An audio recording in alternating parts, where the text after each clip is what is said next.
Tom Clancy's The Division is the latest new series in the Clancyverse, the fictional backdrop for countless novels, movies, TV shows, and video games either directly written or inspired by the works of the late Tom Clancy.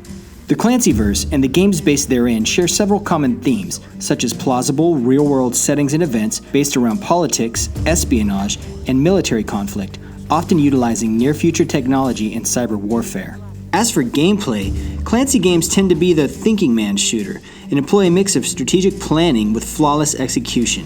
Since the Clancy games have so much in common, it can be confusing for the uninitiated to tell them apart. Here's a rundown of the main series, events, and characters in the gaming Clancyverse, and where the Division may fit into it all.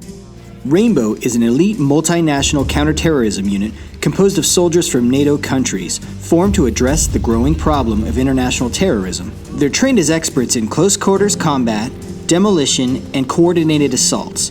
The term Rainbow Six refers to the director and founder of the organization, former CIA operative John Clark. The events of the games take place from 1999 to around present day. The Ghosts are a covert spec ops force of the U.S. Army. Although the name Ghosts is derived from their official designation, the Group for Specialized Tactics, Ghosts earn their title more from the way they operate. They're trained to strike swiftly, silently, and to be invisible, or ghost-like. Their operations are kept highly classified and are often supported by the CIA. Ghosts utilize the latest weapon systems and equipment to get in and out and get the job done before anyone realizes they're there. Cable activated. Splinter Cell revolves around the exploits of a spy named Sam Fisher and Third Echelon, a top-secret branch of the NSA. Fisher operates in the shadows figuratively and literally, and is granted the fifth freedom, the right to do whatever it takes where the ends justify the means in order to protect the U.S. The events of the Splinter Cell games take place throughout the 80s through present day. The High Altitude Warfare Experimental Squadron, or HAWKS for short, is a special elite group within the U.S. Air Force led by Colonel David Crenshaw.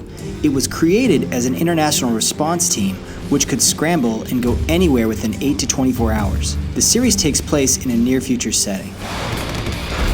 In many ways, Endwar ties together the other Clancy franchises into one main series of events culminating in World War III and its aftermath. Several commanding officers of the various factions and other main characters in the game are taken from Ghost Recon, Splinter Cell, and Rainbow Six, and their backgrounds are detailed in pre-battle briefings.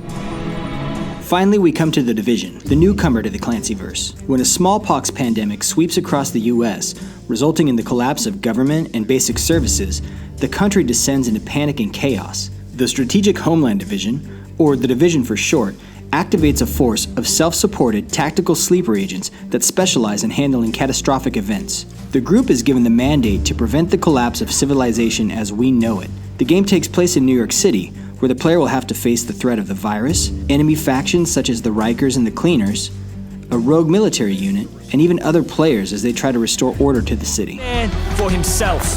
Since the Clancy games all take place within the same universe, there's some crossover between the games. They often reference events from other games or the shared Clancyverse as a whole, or feature character cameos from other games. For example, the Hawk Squadron often provides air support and cover for the Ghost Recon team. Third Echelon has shared intel with the other teams to assist in their operations. At one point, a rogue PMC attacked the US in what came to be known as the 2021 War, and representatives from around the Clancyverse teamed up to take them down. How the Division will fit in with the rest of the Clancyverse is unclear at this point. Since the Division is meant to be a game with a long lifespan and continuous updates, hopefully some of these will include cameos from some familiar faces. Captain, we are the Wolves.